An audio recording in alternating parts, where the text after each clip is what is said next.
Selamat sore pemirsa Cakra Semarang TV dimanapun Anda berada. Kembali saya Winata menjumpai Anda dalam program Bangun Praja, sebuah program yang mengulas tentang berbagai macam hal yang berkaitan dengan pemerintahan yang ada di Jawa Tengah ini. Dan kali ini kita akan bicara tentang soal keselamatan berlalu lintas di jalan raya. Ya, ini merupakan topik yang tidak pernah sepi untuk kita bicarakan, karena kalau kita melihat bagaimana angka kecelakaan di jalan berkaitan dengan keselamatan masyarakat tentu masih menjadi tanda besar buat kita, karena jumlahnya walaupun ada penurunan atau peningkatan tapi tetap jumlahnya sangat besar. Nah, kita akan coba bicara bagaimanakah sebenarnya kesadaran keselamatan, apakah masyarakat sudah betul-betul menyadari, atau lalu kemudian apa upaya-upaya yang sudah dilaksanakan oleh pihak-pihak terkait untuk bagaimana partisipasi masyarakat terutama dalam hal soal keselamatan berlalu lintas di jalan raya ini. Dan Anda juga bisa ikut berpartisipasi bersama kami di program ini nanti dengan menghubungi nomor telepon 024 746 5353 atau nomor line SMS yang sudah tertera nomornya di layar kaca Anda. Dan nanti 3 orang narasumber yang sudah hadir di studio ini langsung saya perkenalkan. Di sebelah kiri saya ada Kompol Jamal Alam. Selamat sore Pak Jamal. Selamat sore. Saya panggilnya Pak Jamal gitu ya. Siap, baik.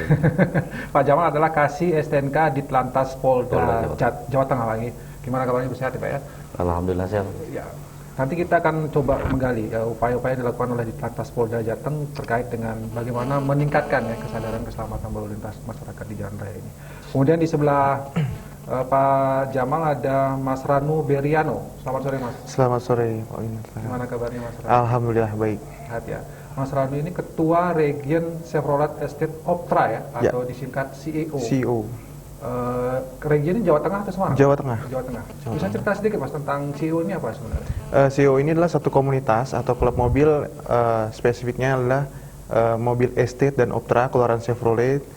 Ya, yang akan mungkin nanti lebih panjangnya kita selanjutnya. Gitu ya, nanti.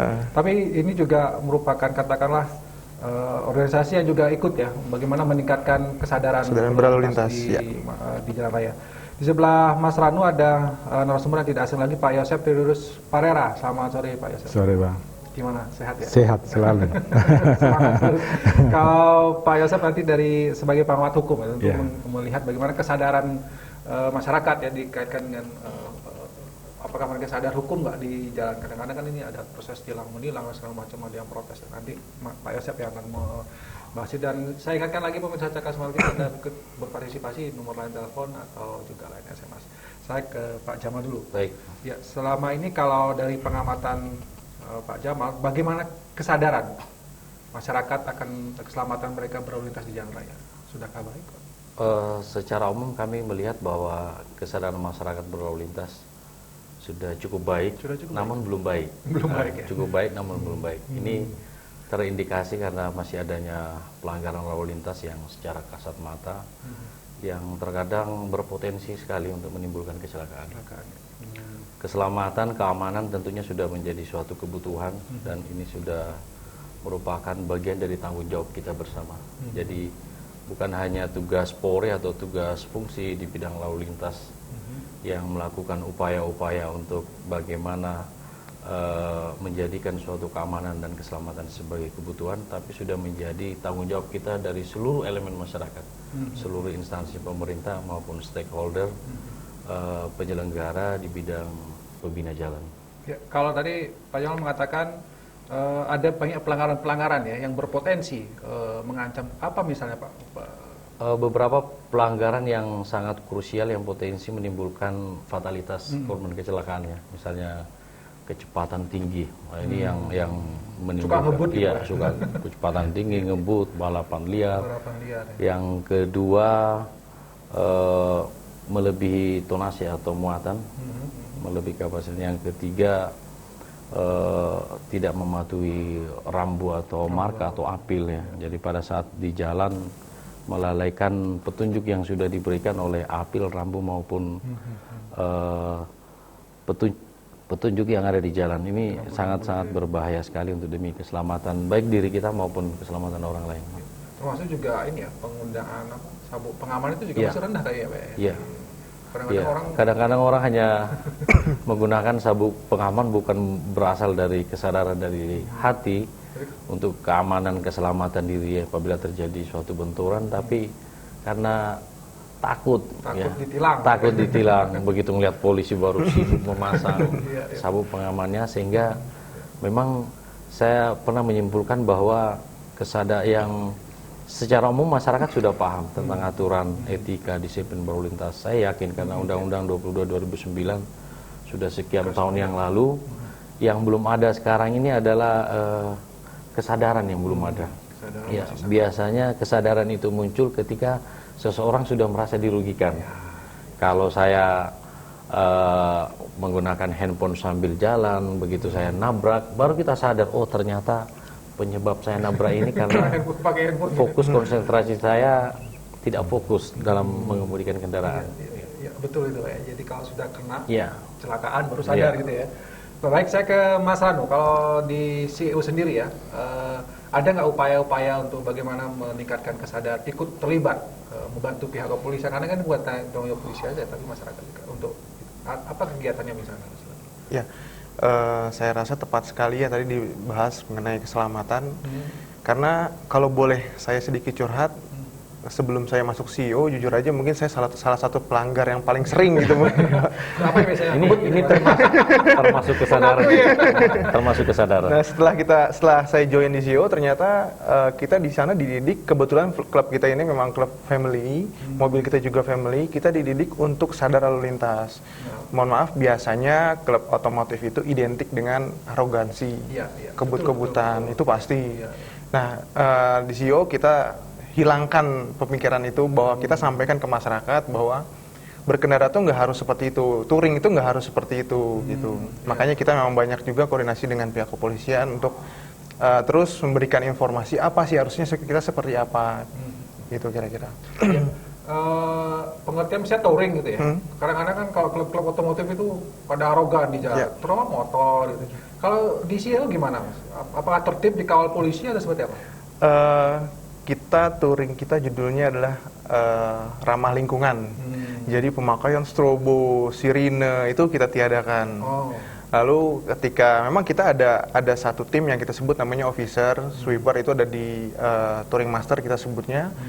Itu bukan untuk menutup lampu merah atau untuk memblok keluar masuknya mobil dari gang, itu tidak kita lakukan seperti itu, tapi memang untuk hanya mengatur barisan. Ingat, pengendara lain punya hak yang sama dengan kita, itu intinya. Yang pasti kita tidak mengebut juga, karena gini, di rumah istri sama anak kita nungguin gitu. Kalau kita kebut-kebutan ada apa-apa ntar gimana gitu. Ya, itu ada program rutin Pak, misalnya seperti ada mengundang polisi nggak misalnya untuk ceramah di tempat-tempat? Iya, tahun 2009 kita mengikuti program dari kepolisian safety driving di Jakarta. Beberapa perwakilan kita ikut ke sana dan kita share ke semua member, dan kita masukkan juga di websitenya CEO. Jadi semua masyarakat bisa melihat itu gitu. Apa aja yang harus dilakukan, apa yang harusnya tidak dilanggar gitu. Oke, baik. Saya ke Bang Yosep, kalau sebagai pengamat hukum, kadang-kadang masyarakat kan juga polisi sudah menegakkan aturan gitu ya, melakukan teguran, bahkan menilang pada pelanggar. Tapi kadang-kadang kan masyarakat mengatakan polisi ini kok cari-cari gitu ya. Enggak salahnya masyarakat itu cari-cari. Gimana Bang Yosep menghadapi hal seperti itu? Masyarakat tidak menyadari mengenai apa sebenarnya maksud dan tujuan utama dari dibuatnya Undang-Undang 22 tahun 2009, Undang-Undang Lalu Lintas. Kalau kita berbicara mengenai aturan hukum, maka selalu yang kita lihat itu adalah roh awal.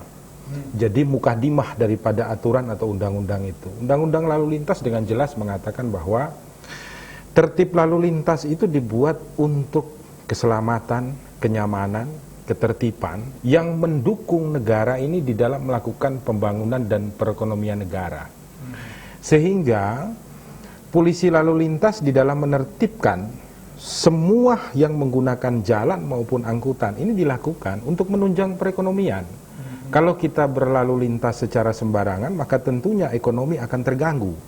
Oleh karena itu ditertibkah melalui peraturan-peraturan yang memberikan sanksi. Sanksi itu bisa pidana badan maupun denda, diatur di dalam peraturan perundang-undangan itu. Bahkan peraturan perundang-undangan ini juga memberi sanksi kepada aparatur pemerintahan. Apabila ternyata ada jalan-jalan yang rusak, kemudian tidak diberikan rambu, atau tidak segera diperbaiki sehingga mengakibatkan pengguna jalan itu jatuh meninggal atau mengakibatkan tidak lancarnya angkutan untuk ekonomi, itu ada pidana dan pidananya tidak rendah. Pidananya 5 tahun ancamannya. Itu siapa? Polisi atau Bukan. pemerintah? Berarti pemerintah daerah yang Pemerintah mempunyai daerah. kewajiban untuk memperbaiki jalan yang rusak tersebut. Jadi undang-undang lalu lintas ini sebenarnya bukan untuk memberikan sanksi kepada para pengguna, untuk menjamin ekonomi dan ketertiban ini berjalan secara baik. Nah, oleh karena itu, para pengguna jalan ini harus tertib. Kalau tidak tertib, ekonomi tidak bisa jalan. Iya. Transportasi untuk makan, minum, kebutuhan kita sehari-hari pada umumnya di Indonesia dilakukan melalui darat, sehingga itu harus diatur. Seperti itu. Nah, kesadaran berlalu lintas kita memang masih sangat kurang. Jujur saja di dalam undang-undang lalu lintas juga itu disebutkan bahwa semua pengendara kendaraan bermotor baik roda 4 maupun roda 2 dia harus menghormati pejalan kaki dan pesepeda. Di setiap jalan itu polisi dan pemerintah sudah membuat rambu untuk orang menyeberang. Tapi saya melihat tidak pernah ada satupun pengendara kendaraan itu yang sadar ketika lihat akan orang menyeberang dia berhenti dulu. Itu wajib padahal. Ketika dia melanggar itu pidananya 2 bulan, Pak. 2 bulan ya? 2 bulan. Nah, selama ini sebenarnya dari pihak kepolisian yang diberikan kewenangan oleh undang-undang untuk menindak pelaku-pelaku pelanggaran ini masih memberikan kelonggaran-kelonggaran. Berharap adanya kesadaran daripada masyarakat itu. Nah, untuk membangun kesadaran ini sebenarnya mulainya harus dari sekolah, mulainya harus dari rumah. Kalau kita mengharapkan kinerja daripada polisi lalu lintas tidak akan mencukupi. Perbedaannya terlalu jauh antara polisi lalu lintas sama satu warga sudah tidak masuk. Tidak masuk Kita akan break kapasitasnya. sebentar ya Bapak-Bapak, nanti kita lanjutkan obrolan kita ini. Dan pemirsa Cakra Semanggi, menarik sebenarnya obrolan kita karena kita bicara tentang keselamatan berlalu lintas yang ya harus kita akui ya masih terlalu rendah. Dan bukannya polisi tidak tegas, tapi polisi juga masih memberikan kesempatan-kesempatan kepada warga untuk bagaimana meningkatkan kesadarannya sendiri. Nah, kita akan mengupas lagi lebih lanjut topik ini, dan kita akan buka line telepon nanti di 0247465353 dan line SMS silakan nanti menghubungi nomor tersebut. Tapi sebelum itu kita break dulu, kita ikuti yang satu ini.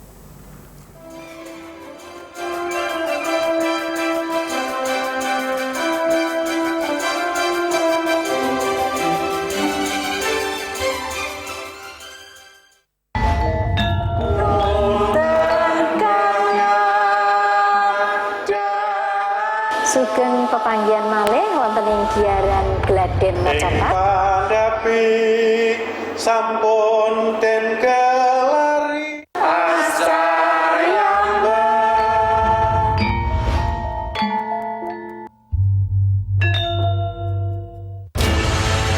Sekarang sudah dibangun kolam retensi dan beberapa saluran sudah ada perbaikan, tentunya itu menjadi bukti bahwa keseriusan pemerintahan sudah ada. Yang penting sih kebersihannya ya Mas, lebih ditingkatin sama jalan-jalan yang banyak lubang-lubang gitu, tidak kena macet.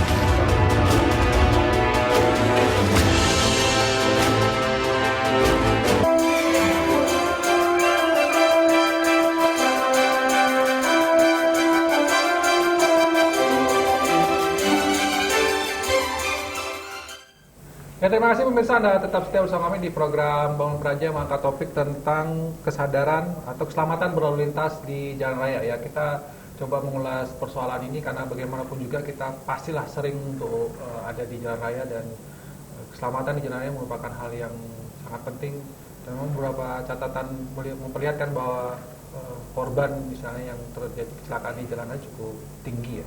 Dan kita coba untuk ke Pak Jamal, kalau pihak dari Ditlantas Polda Jateng atau mungkin jajaran kepolisian ya di seluruh Jawa Tengah, ada nggak program-program khusus yang ditujukan untuk meningkatkan kesadaran tentang keselamatan berlalu lintas? Sebenarnya berbicara program sudah sedemikian sangat banyak upaya yang sudah dilakukan oleh Direktorat Lalu Lintas Polda Jawa Tengah. Namun yang saya setuju tadi dengan Pak Yosef bahwa kesadaran itu sebenarnya harus dimulai dari lingkungan keluarga dulu. Ya, bagaimana peranan dan tanggung jawab orang tua dalam mendidik, menanamkan disiplin dulu, terutama disiplin yang bersifat umum saja dulu, kemudian mungkin lebih fokus mengarah ke disiplin tentang pengetahuan dan keterampilan berlalu lintas di jalan, kemudian merambah ke dunia sekolah ya, terutama keluarga untuk, ya Pak ya. Tapi Iya. kita sering melihat ya bagaimana di Indonesia ini, di Jawa dan ada anak kecil yang Iya. justru diberikan ini motor ini. itu yang sangat kami sayangkan di jalan apabila menemukan anak di bawah umur yang sudah mengendarai sepeda motor yang tentunya secara pengetahuan kualitas dan keterampilan mengemudi itu masih sangat kurang. Andilala itu bahasa Jawa ya. Dilala orang tua juga secara langsung mendorong putra-putrinya, bahkan dijadikan sebagai suatu hadiah. Ya, jika kamu nanti ranking ini nanti saya berikan sepeda motor. Padahal secara tidak langsung orang tua itu sudah memberikan pelajaran yang membahayakan untuk keselamatan putra-putrinya. Dan saya bilang tadi bahwa lingkungan keluarga awal ini memiliki peranan yang sangat penting dalam pembentukan disiplin dan etika. Saya berbicara secara umum dulu, namun lebih fokus kepada etika lalu lintas. Kemudian ada dunia pendidikan yang bersifat formal juga, termasuk nanti karena saat ini kita sudah ada MOU, integrasi pendidikan lalu lintas ke kurikulum pendidikan nasional. Itu salah satu program rencana kerja kegiatan Direktorat Lalu Lintas. Jadi pelajaran-pelajaran tentang undang-undang lalu lintas, disiplin etika, tata tertib berlalu di jalan sudah menjadi suatu kurikulum dan ikut bergabung ke pendidikan kewarganegaraan di tingkat SD, SMP dan SMA. Oh, sampai SMA Ya. ya.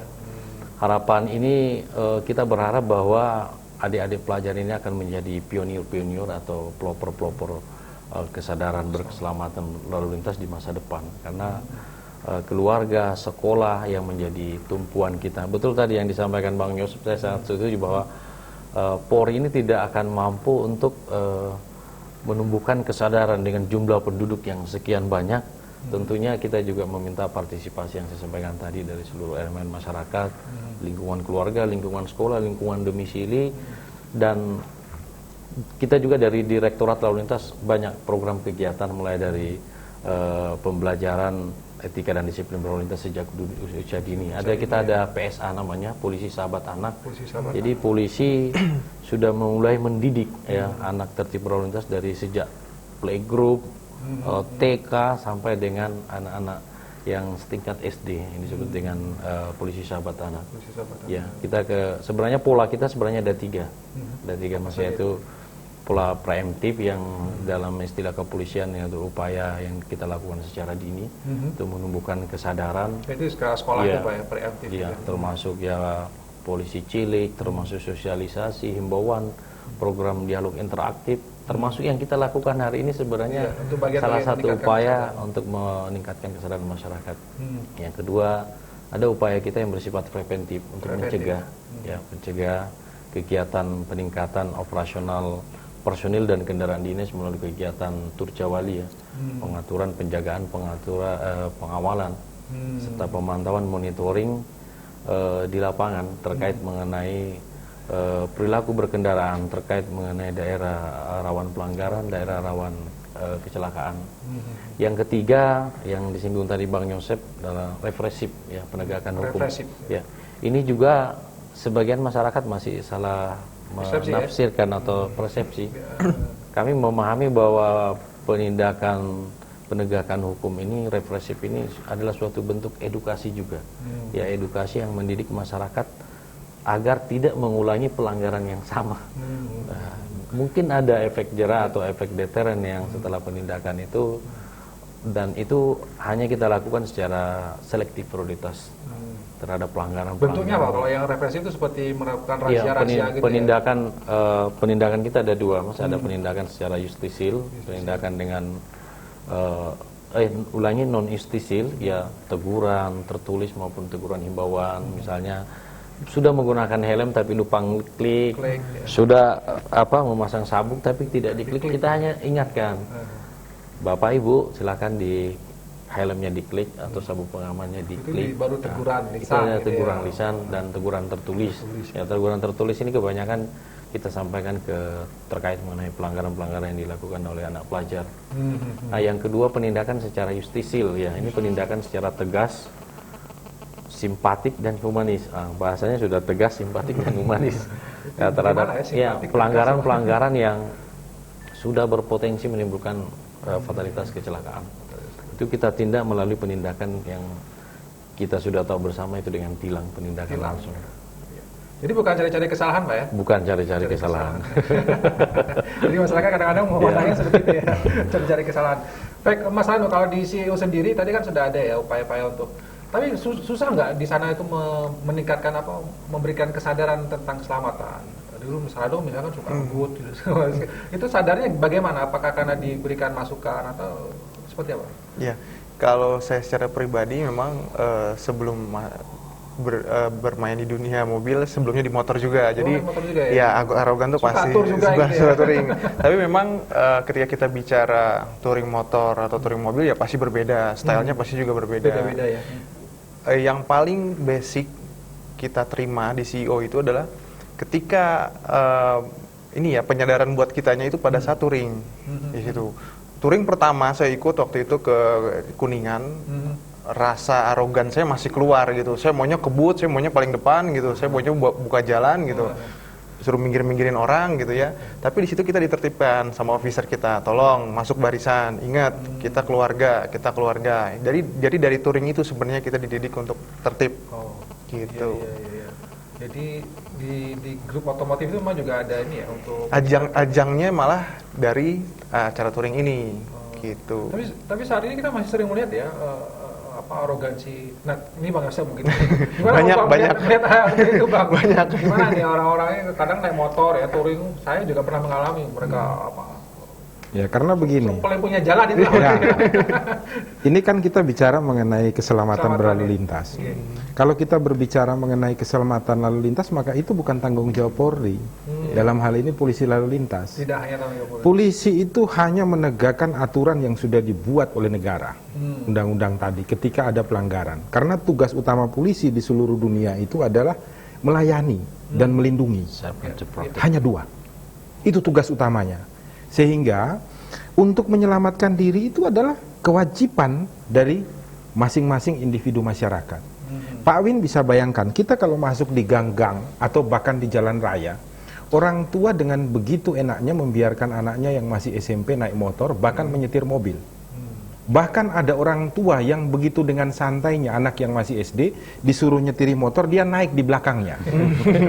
Saya sampai sering berhenti dan mengatakan, Pak, itu nanti kalau sampai kecelakaan dan dia meninggal, bapak yang nanti akan dipidana. Bisa dipidana ya? Bisa. Tetapi kalau anak itu naik sendiri, itu tidak bisa dipidana. Tetapi kalau orang tua itu ikut di dalam kendaraan yang bersangkutan, itu dia bisa dipidana.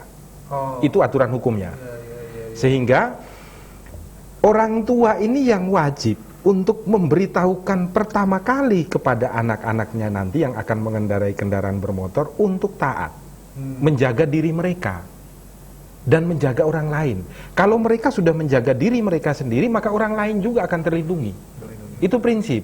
Sehingga kadang ini masyarakat melihat bahwa seolah-olah polisi ketika melakukan penindakan ini hanya cari-cari uang, cari-cari masalah. Kira-kira 3 bulan yang lalu kita pernah mengadakan acara, tetapi di dalam Suara Keadilan waktu itu Pak Dirlantas yang hadir. Saya menyampaikan kepada beliau bahwa keluhan masyarakat saat ini itu adalah semua tindakan yang dilakukan oleh polisi lalu lintas di dalam razia dilakukan pagi. Nah, pagi ini sangat mengganggu kenyamanan orang berangkat kerja dan anak-anak berangkat sekolah. Sehingga saya mengharapkan kalau itu bisa dilakukan siang atau malam atau di lain waktu selain pagi. Dan itu dilaksanakan. Sekarang razia pagi jarang, biasanya sore, malam, siang.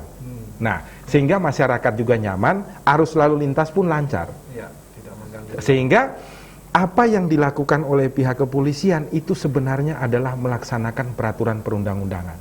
Jadi tidak pernah salah itu. Bukan cari-cari masalah ya. Ya, nah tinggal orang-orangnya ini saja yang menganggapnya berbeda. Baik, kita akan break sebentar, nanti kita lanjut lagi. Anda bisa cek Semarang TV. Jangan kemana-mana, tetap di program Bangun Praja karena kami akan kembali setelah yang satu ini.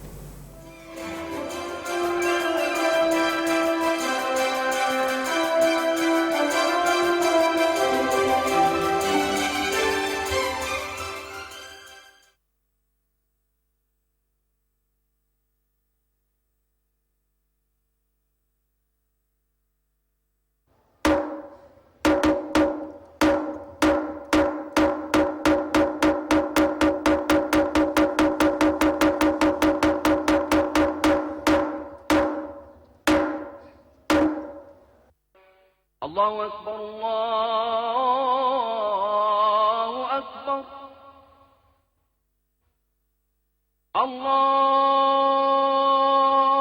الله أكبر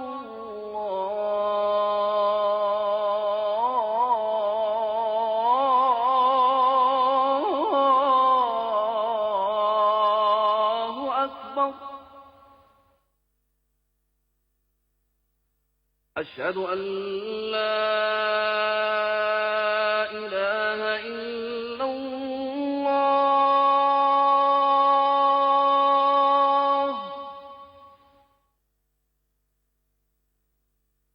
أشهد أن لا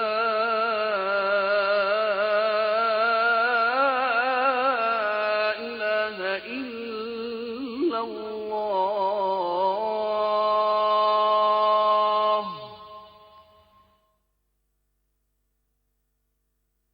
أشهد أن محمدا رسول الله أشهد أن محمدا رسول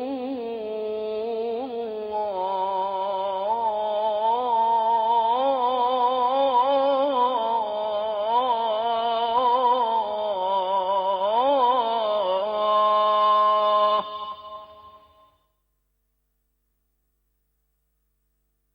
حي على الصلاة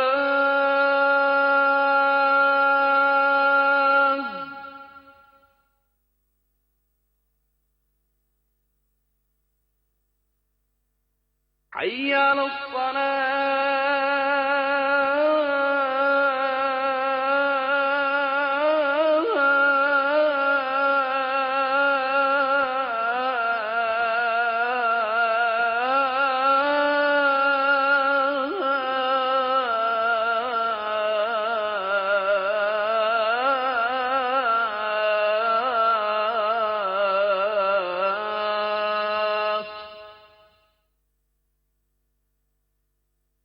حي على الفلاح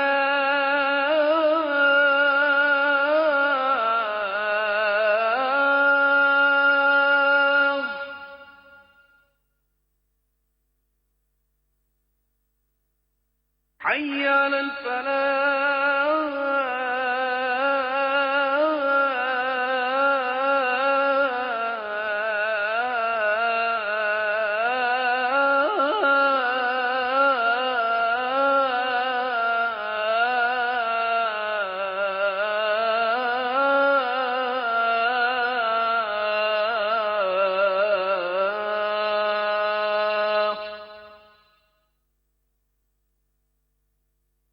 الله أكبر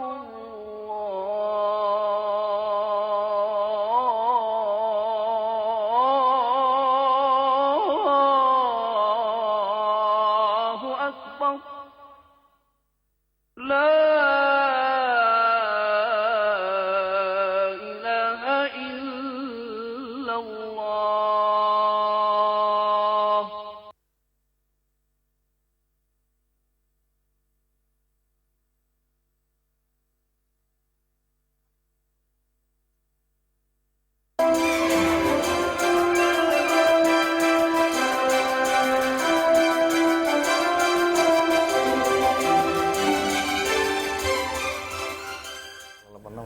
Baik, terima kasih pemirsa Anda tetap setia bersama kami di program Bangun Praja yang mengangkat topik tentang keselamatan berlalu lintas di jalan raya yang ya kita bagian dari bagaimana mendorong ya keselamatan ini bisa terus ditingkatkan karena kesadaran-kesadaran ini masih bisa kita katakan cukup memprihatinkan. Misalnya bagaimana orang tua itu masih juga memberikan motor kepada anak-anak kecil yang mungkin belum sepantasnya, kemudian bagaimana arogansi kadang-kadang masyarakat juga di jalan raya yang masih perlu diberikan penyadaran yang agar kesadaran ini lebih baik lagi. Saya ke Bang Yosep dulu nih, kalau tadi kan bagaimana tentang polisi menegakkan aturan gitu ya. Tapi kemudian Bang Yosep pernah mengatakan jangan pagi lah, kalau memang ada rahasia ya setelah itu. Tapi apakah itu bagi masyarakat sebenarnya penting tidak? Sejauh mana itu penting melakukan rahasia-rahasia di jalan kaitannya dengan meningkatkan kesadaran tentang keselamatan berlalu lintas menurut Bang? Itu sangat penting karena kalau ada satu aja masyarakat yang dia melakukan pelanggaran dengan cara menyetir atau mengendarai kendaraan secara sembrono, maka tentu banyak sekali pengendara lain akan terganggu. Bahkan dia bisa memicu terjadinya kecelakaan secara beruntun. Sehingga kalau kita berbicara topik hari ini, sebenarnya yang pantas dan wajib untuk dihadirkan di sini itu adalah pemerintah daerah. Karena pemerintah daerah itu mempunyai kewajiban mutlak untuk memberikan sosialisasi kepada masyarakat mengenai suatu peraturan-peraturan yang dibuat oleh negara maupun pemerintah daerah, termasuk undang-undang lalu lintas.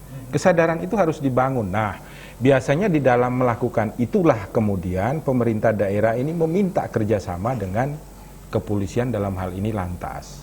Sehingga kita tidak boleh memberikan suatu kewenangan yang sebenarnya bukan kewenangan kepada kepolisian untuk ikut mengatur masyarakat itu untuk menjadi tertib, menjadi memperlancar jalannya lalu lintas, membuat mereka menjadi sadar berlalu lintas. Itu kewajiban daripada pemerintah. Tidak hanya polisi berarti ya? Oh tidak, polisi penegakan hukumnya. Menegakkan aturan. Jadi selama ini pemerintah masih kurang ya kalau menurut saya pemerintah daerah dalam hal ini, kalau kita berbicara Kota Semarang, saya masih jarang sekali ya melihat kegiatan-kegiatan yang membangun kesadaran masyarakat di dalam tertib lalu lintas. Sehingga dengan adanya kayak ini ya, klub-klub ini diharapkan dapat membantu pemerintah untuk memberikan masukan, memberikan kontribusi yang baik kepada masyarakat di dalam taat berlalu lintas. Sehingga kinerja daripada polisi tidak perlu lagi nanti repot-repot, harus turun, kasih penyadaran apa segala macam. Intinya seperti itu Pak Win. Mas Hanu, kalau di CU sendiri yang menjadi program rutin selama ini apa saja yang apakah hanya sekedar kumpul-kumpul atau ada kegiatan-kegiatan lain kalau CU? Ya, kita ada bakti sosial, baksos. Ya? Kita ada touring, biasanya itu klub-klub mobil kan nggak jauh sama touring gitu ya. Touring-touring gitu. Dalam waktu dekat ini, tepatnya nanti tanggal 30 Mei sampai dengan 1 Juni, kita melakukan kegiatan Kopdarnas CEO seluruh Indonesia. Apa itu? Kopi Darat Nasional. Itu akan member seluruh Indonesia akan berkumpul di Semarang. Ada berapa member? Kalau totalnya seluruh Indonesia sudah 250 member. 250 member. Iya. Kita ada penelpon, kita terima dulu ya. Halo, selamat sore. Selamat sore Pak. Ya, dengan siapa? Di mana Bapak? Oh, Pak Pur. Ya, silakan Pak Purnomo. Mau menanyakan tentang beberapa hari ini saya melihat kalau sekali dengan operasi lalu lintas keselamatan para pengendara. Oke. Jadi itu yang saya perlu tanyakan, ada 2 poin. Beberapa hari ini operasi lalu lintas disertai Satpol PP. Ada Satpol PP. Itu adalah Satpol PP yang seperti apa itu atau tidak. Kami kemarin tepat sekali di Wonderia. Di Wonderia Pak? Itu ada Satpol PP dan polisi Pak ya? Oke. Minta apa itu tepat atau tidak. Oke. Ada polisi juga. Apa yang gabungan dengan Samsat.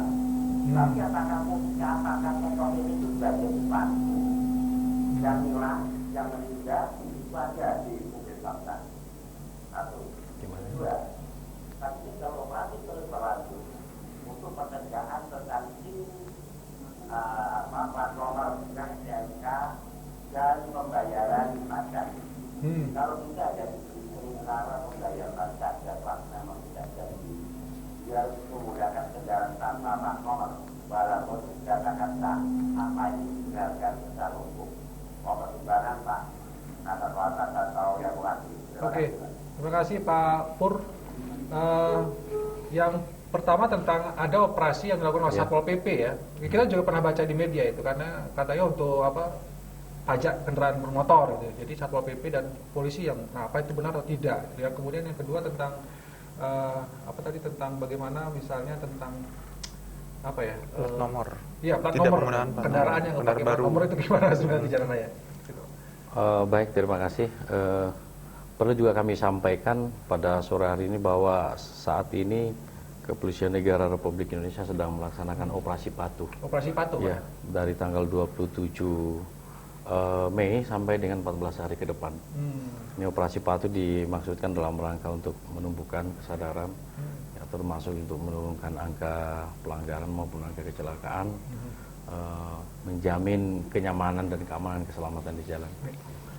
Terkait mengenai pertanyaan tadi, kalau penindakan pelanggaran lalu lintas, ya, yang mungkin dilakukan oleh Satpol PP, saya menangkapnya tadi seperti itu tidak dibenarkan karena kewenangan menghentikan kendaraan, memeriksa hanya ada pada Polri, khususnya polisi lalu lintas di jalan. Tapi kalau ini dalam konteks memberhentikan kendaraan, kemudian menanyakan ini sudah dibayar belum pajaknya, misalnya, itu yang tidak boleh karena kewenangan yang berhak atau diberikan kewenangan oleh hanya negara polisi, untuk ini hanya Polri. Tapi kalau Satpol PP menggandeng Polri, boleh? Iya, kalau Satpol PP menggandeng Polri atau instansi yang lain, kita juga sering melaksanakan operasi gabungan, baik dari Disobkominfo maupun Satpol PP dengan tujuan dan maksud tertentu. Nah, Polri membantu, membackup hanya untuk menghentikan dan memeriksa kendaraan.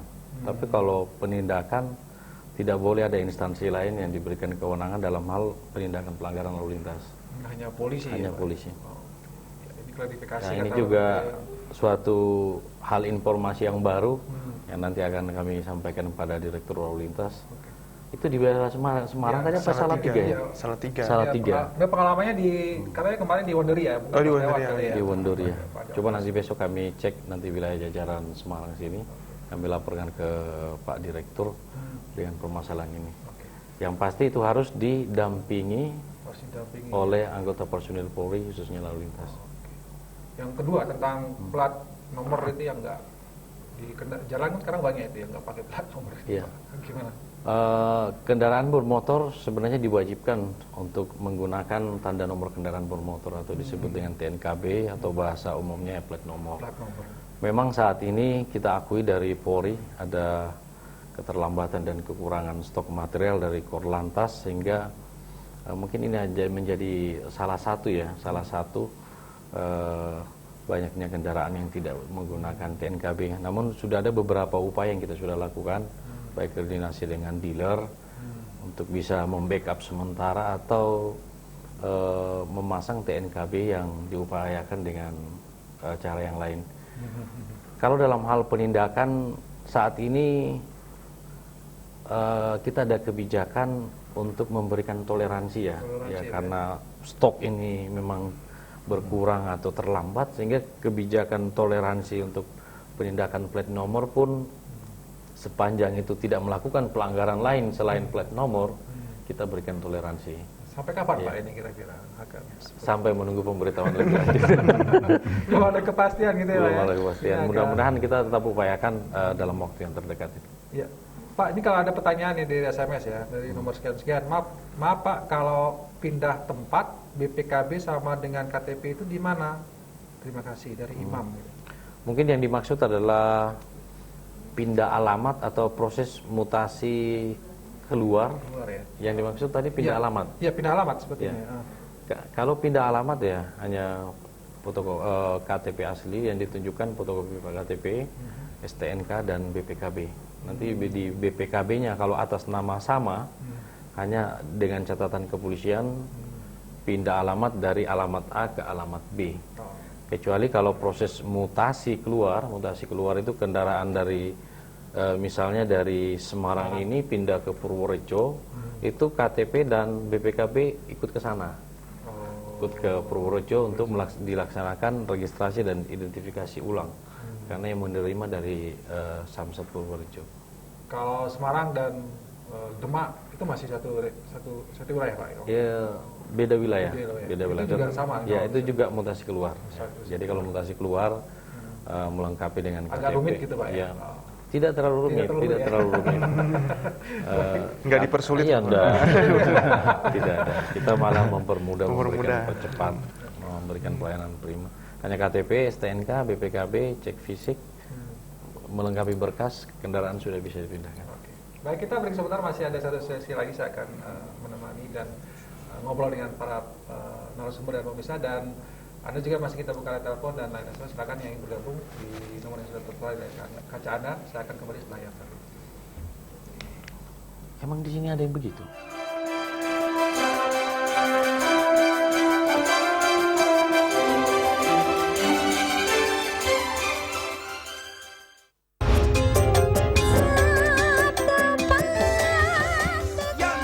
Para pendampingi Jam dari Cakra Semarang TV.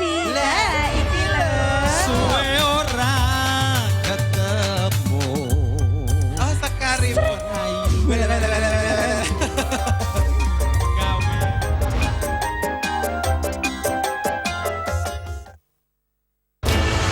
Kalau sekarang sudah dibangun kolam retensi dan beberapa saluran sudah ada perbaikan, tentunya itu menjadi bukti bahwa keseriusan pemerintahan sudah ada.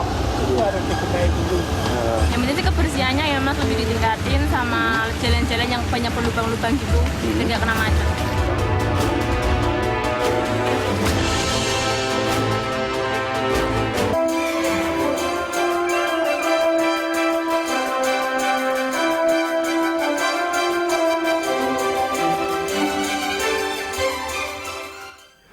Baik, terima kasih pemirsa Anda tetap setia bersama kami di program Bangun Praja yang membahas topik tentang keselamatan berlalu lintas di jalan raya. Ya, ini kita bicara tentang bagaimana keselamatan. Tadi upaya-upaya yang dilakukan oleh pihak kepolisian saya kira sudah cukup banyak ya, mulai dari preemptif kemudian sampai pada tahap represif gitu Pak ya.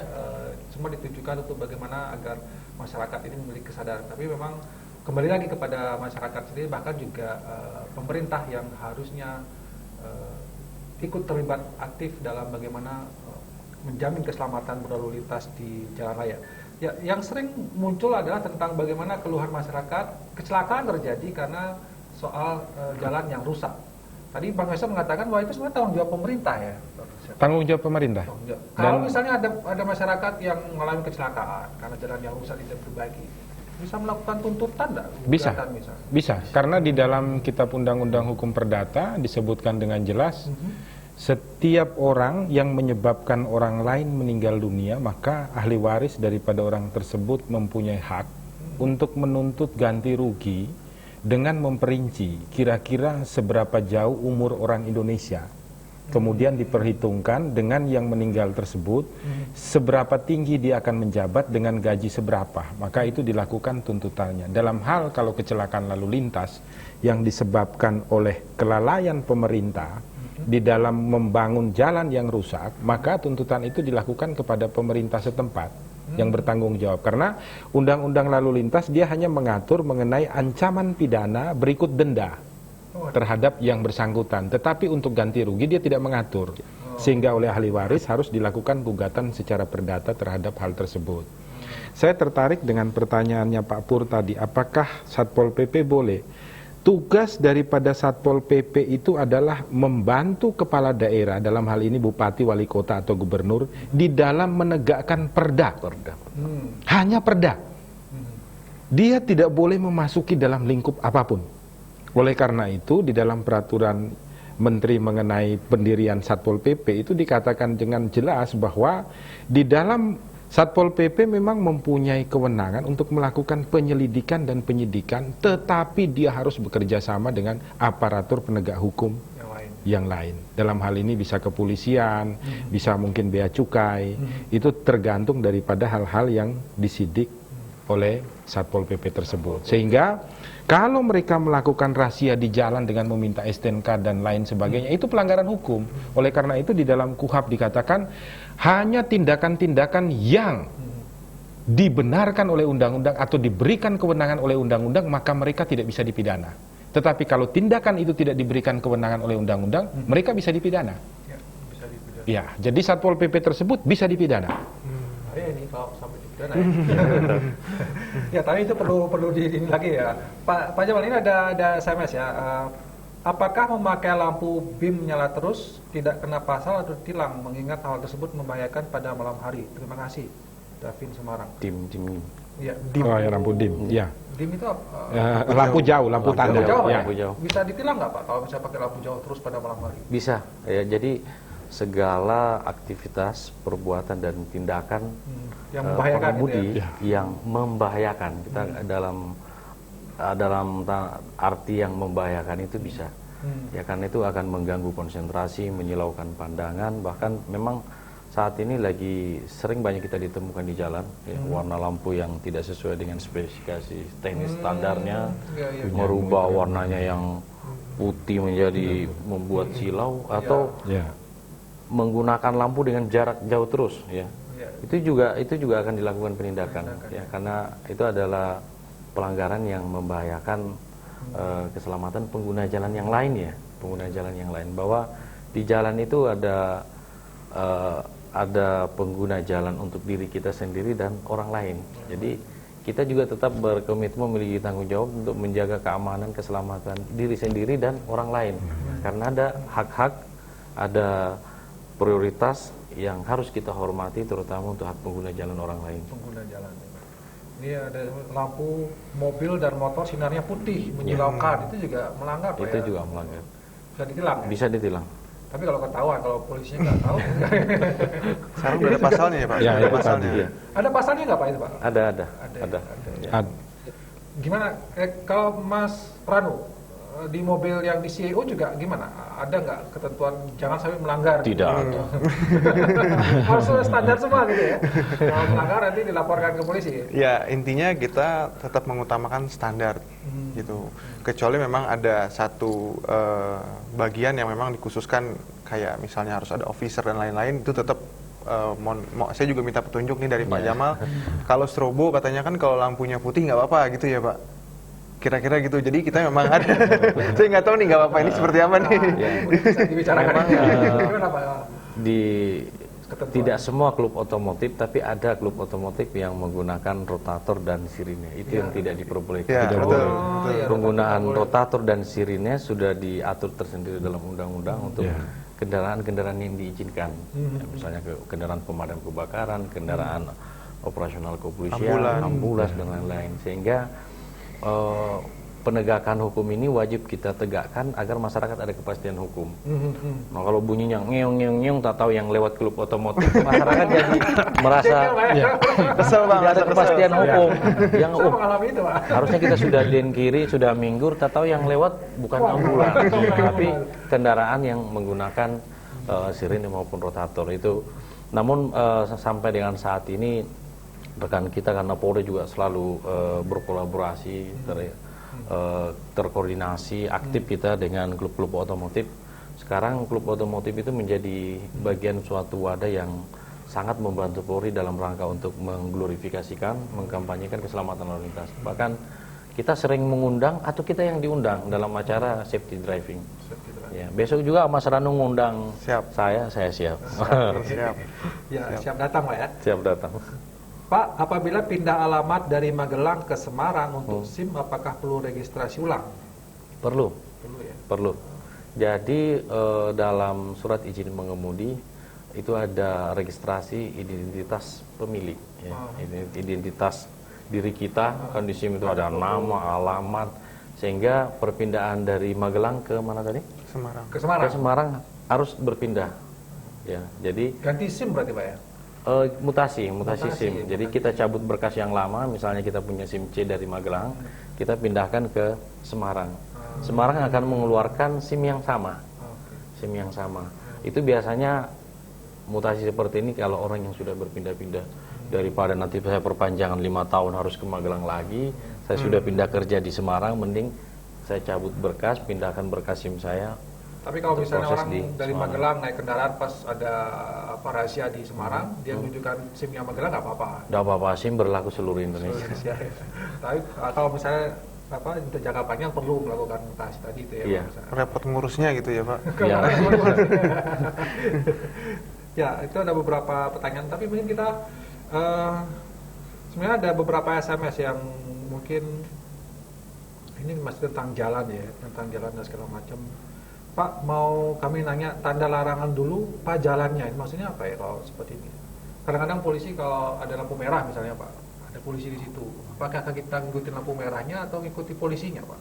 Kalau misalnya minta jalan, lampu merah. Yang didahulukan sebenarnya adalah petunjuk yang dilakukan oleh anggota Polri. Anggota Polri. Jadi dalam hal tertentu, ya demi untuk kepentingan umum yang lebih besar, anggota Polri bisa untuk, misalnya lampunya merah harusnya kan kita berhenti, tapi dalam hal tertentu anggota Polri bisa untuk memberikan isyarat gerakan lalu lintas untuk itu yang dipakai, Pak. Iya, itu yang dipakai. Lebih tinggi statusnya. Wah, lampu merah nih, di semua juga nggak mau kan lampu merah gitu. Tapi harus mengikuti polisinya gitu, Pak. Oke. Ya, ini ada sama juga bagaimana caranya mengurus SIM yang hilang. Sudah lapor polisi dari Tri Manyaran Semarang. Gimana, Pak, kalau mengurus SIM yang hilang? Kalau mengurus SIM yang hilang tentunya ke polisi dulu ya, Pak. Ke polisi dulu, membuat laporan polisi, laporan kehilangan. Setelah itu melengkapi dengan KTP ataupun mungkin ada fotokopi SIM yang hilang itu. Kemudian melaporkan ke Satpas SIM di mana SIM itu dikeluarkan. Nah, misalnya saya punya SIM C dari Magelang hilang. Ya, saya harus membuat surat keterangan kehilangan, bisa dibuat di kepolisian di mana saja. Ya, tapi pengurusan SIM kehilangan harus tetap dari Satpas SIM yang mengeluarkan, harus kembali ke Magelang. Karena di sana adalah registrasi awal. Ya, itu perlu waktu juga, Pak, ya, ngurus kayak gitu. Yeah. Tapi harus diurus, Pak, ya. Harus diurus. Kalau enggak nanti ditilang ya. Ya, kita sudah ada di penghujung akhir ya. Mungkin Mas Ranu, apa yang mau disampaikan ke masyarakat terkait dengan bagaimana peningkatan keselamatan ini? Iya, saya mewakili teman-teman klub mobil otomotif mungkin yang ada di Indonesia. Kita berharap kita sama-sama menjaga hak pengguna jalan. Artinya apapun kendaraan kita, mau itu motor yang harganya murah, mau sampai yang mahal, mobil yang murah, kita tetap sama haknya di jalan raya. Jadi kita sama-sama menjaga, sama-sama menghargai pejalan lainnya. Jangan arogan ya. Jangan arogan. Baik, itu himbauan yang sangat bagus. Bang Yosep, apa yang mau? Kalau saya hanya himbauannya begini, atas pertanyaan yang tadi mungkin saya melengkapi sedikit Pak Jamal, bahwa setiap pengendara itu, kalau saya tidak salah pasal 321 Undang-Undang Lalu Lintas, setiap cara mengemudi atau mengendarai kendaraan yang dapat menyebabkan kecelakaan bagi orang lain, itu dapat dipidana. Ancamannya mulai dari 2 bulan sampai 5 tahun.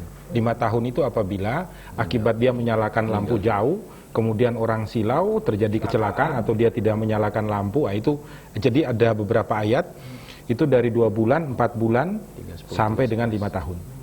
Ya, jadi hati-hatilah bagi para warga. Hanya memang ini bukan delik aduan, jadi tidak bisa kita mengadu, harus langsung ada penindak polisi yang berada di tempat kemudian dapat melakukan penindakan terhadap pelanggar tersebut. Ya, sama juga mungkin ujung-ujungnya bagaimana pengguna jalan sesama pengguna jalan harus menghormati ya, menghargai. Ya, karena kita tidak ada sistem, kita belum sempurna seperti Eropa, Amerika yang tidak perlu ada polisi, dia sudah terdeteksi dengan kamera-kamera. Jadi setiap pelanggaran sudah tercatat, polisi lalu lintas hanya jalan, begitu bertemu dengan mobil, oh plat ini, dia langsung taruh di situ untuk tilang. Oke, baik.